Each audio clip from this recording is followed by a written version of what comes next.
What's up, everybody? Good afternoon.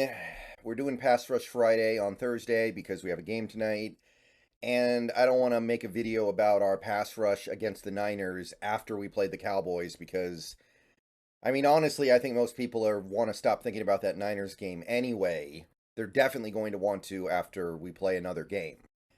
So let's go ahead and go through here. You guys know the drill by now. We take a look at pressures because pressures are important, and we take a look at it from PFR. PFF has different data. I know that.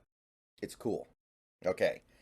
So, defensive line. We're going to start with the defensive line here. Dre'Mont Jones did not have any pressures in this game.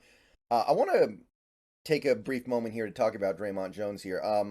I'm seeing a pretty, I don't know, I don't want to call it strong movement, but a present movement with Seahawks fans who want Dre'Mont Jones to get cut this upcoming offseason, and they think he's been a terrible signing. I don't really see it that way. He's not worth the money we gave him, but he's also not making that money yet. Like this year, his cap hit is actually very manageable, and it only goes up later. I think there are a lot of reasons why Dre'Mont Jones has been limited in his effectiveness this year. Part of the reason why is we don't use him the same way that Denver uses him until recently when we had to because we needed another edge.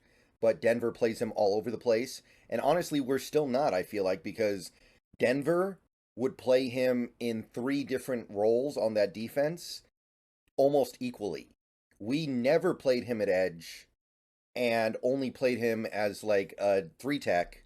And now that we need another edge, he plays an overwhelming majority of his snaps as an edge, it feels like. So I still don't think we're using him right. And I still like him, and I still think he's going to be a pretty good part of this team going forward. I want him back next year.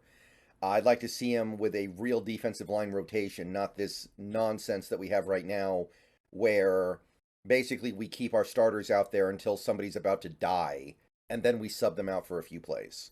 Like, that's what it's turned into, and I hate it, and I really hope we address it this offseason. But, yeah, Dre'Mont Jones, I don't think he had a bad game, but no straight-up pressures. Jarran Reed had 2 pressures in this game. He's already killing my expectations for him this year. Like, he's crushing it. I do think that on some level, he has run out of gas, and he's not playing overall as effectively as he was before. And again, that's not on him. That's on us for working him too hard. And next year, if Reed is here again, do things a little bit differently, team, please. Don't have Jarran Reed playing 55, 60 snaps a game. He's old. It's the same thing we're doing with Bobby Wagner. I feel like we have several players on this team that we just have no understanding of. These guys have been playing football in the NFL for almost a decade, and we can't play them every single snap. So Reed is still effective. He just, I don't know. It doesn't feel like he's as good against the run as he was before. Mario Edwards, no pressures. Again, he just doesn't play that much anymore. I don't know why we're taking this approach with Mario Edwards. I feel like he was reasonably effective earlier this year in limited snaps, and we just decided to take his snap count from reasonable to almost nothing. Like Mario Edwards, I think, is the definition of a guy you can give 20 snaps a game and feel okay about, and we could really use the rotation. But Leonard Williams had a couple pressures in this game. They gave him 2, so he's been one of our best players since he got here. Like he has been every bit the player we were hoping to get when we made that trade.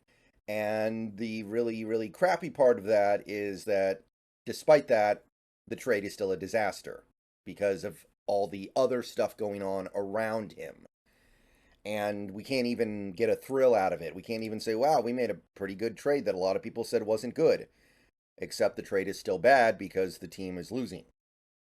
So, 4 pressures from the defensive line. That's pretty good. I will live with that any day of the week. I will certainly take that.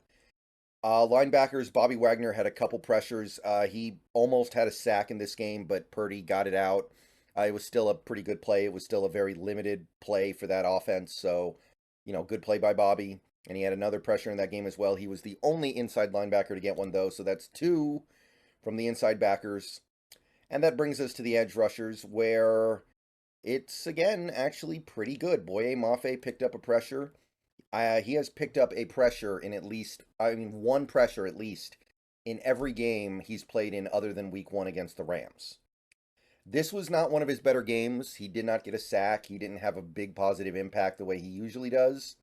But he has been remarkably consistent and explosive this season. And I remain very excited to see where this goes with him going forward. It's possible he's hitting a little bit of a wall. And that would be understandable at this point because of what we're doing at edge. Our edge room is so messy right now that Mafe has so much on his shoulders. If he does tail off a little bit here, I'm not going to be surprised. But I do think that Boye Mafe is still grinding out there, even when he doesn't necessarily have a big game. So shout out to him. He's a bright spot here. Also, Darrell Taylor. I have to give credit where credit's due.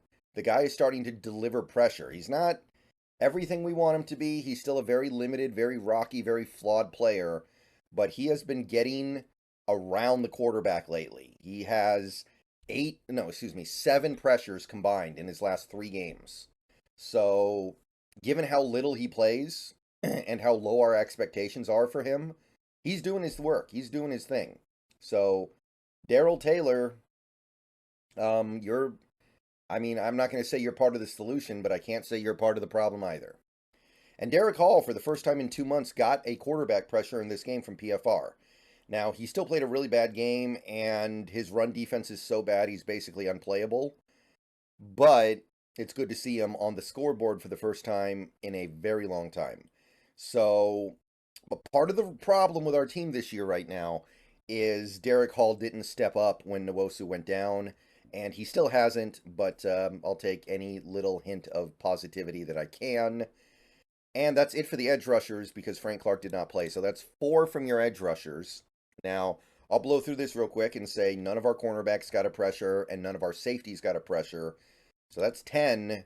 And 10 is kind of that, level mark of competency I'm looking for. If you can get 10 pressures in a game, I feel like you did okay. And again, by some definition, we did okay because our pass defense in this game was solid. Like I said in the earlier video, Purdy dropped back to pass about 35 times and had 200 yards. Yeah, that works. That's good football. But again, I'm looking at this and I'm like, okay, we got 10 pressures, but only 1 sack. And it was a 1-yard sack. It was basically a tackle for no gain. So we get 1 cheap sack. And a lot of our pressures, they feel like they just make the play breakdown because the quarterback's able to scramble out of trouble and still do something. Like, Purdy got away from pressure several times in this game. He was able to maneuver the pocket and still at least throw the ball away a lot. And we would get pressure and it didn't feel like it was actually productive. I don't know. Maybe what I just said makes no sense, but it made sense in my head. And I feel like if you watch that game, it makes sense.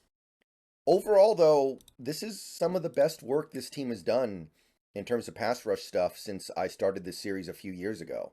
Like, they are consistently getting pretty good pressure in almost every game they play. They've had a couple of monster games getting pressure, like the Giants and the Commanders.